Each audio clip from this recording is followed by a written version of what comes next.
All right, everybody, welcome back to Project COVID 1953, our 1953 Chevy 150 project. And just want to talk to you a little bit about the front suspension. There's going to be quite a change. I'm going to do a little bit of old and new and everything in between and getting the suspension done. So I went ahead and did a couple little things to it, and new sway bar links I put in, and then I also got lowering springs for the front, and it's a 3-inch drop. And I'm hoping it's not too much, because if it is, then I'll change and go back to like maybe a 2-inch drop. But the 3-inch is going to get the stance I want. Hopefully the ride quality will be good enough that I can live with. So we'll see how it goes.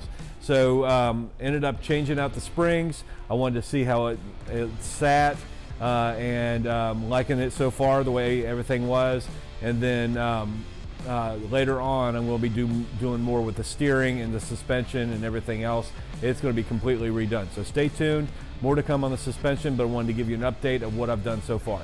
So stay tuned.